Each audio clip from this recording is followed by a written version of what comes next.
So around about 2008, 2009, we decided to lobby against all kinds of antisocial behaviour and dumping, and a lot of criminal behaviour and drug dealing, prostitution, all that kind of thing. Right. So in 2010 we formed an alley gate group and we lobbied to get these alley gates that you can see. So here we had then, once we had the alley gates and everybody has their key, all this reclaimed urban space. And having walked down the alley, the greenery is great, of course, and we know what that provides in terms of physical and mental health improvements, but the art's also stimulating as well. It's very complementary.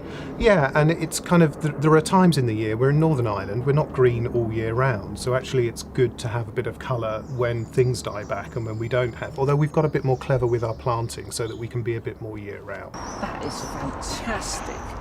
That sound and all of these birds, these are what we call screaming parties. This is the most swifts that I've seen this summer.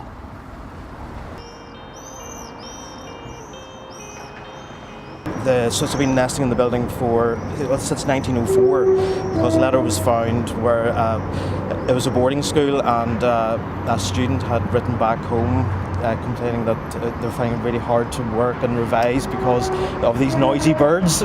Really? So at least 1904 we know that there were birds nesting in the building. It's fantastic. It's a historical document to a great bird. Yes. And of course in 1904 they've been far more numerous, so looking after them now is Absolutely, brilliant. it's key. It's brilliant.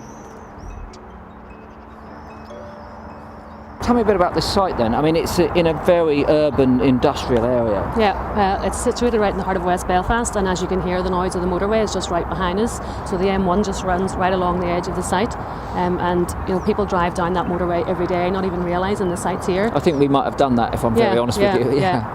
Ulster Wildlife has been managing the site since 1989. It was designated a local nature reserve in the year 2000 by Belfast City Council, and since then we've been managing it for three real main purposes: conservation, education and recreation. We've left Belfast, we're on the ferry, we're going back to southwest Scotland now.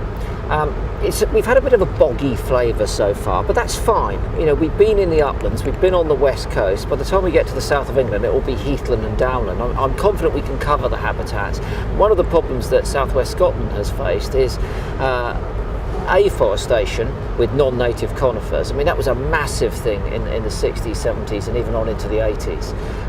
Now in some places they're taking those down, they're trying to recover the habitat, but it's a much modified part of the UK landscape, there's no doubt about that. Beef farming there, less dairy. It's going to be interesting to look at some of the declines that we know of and how they're being played out in that particular part of our countryside, that's for sure. Discovered a first for Scotland today. You have not? First for Scotland. A first for Scotland? A first for Scotland. Oh, go on, what was it? A saucer bug. A saucer bug? A saucer bug. Same sort of family as diving, as water boatmen and things like that, yeah. A first for Scotland? A first for Scotland.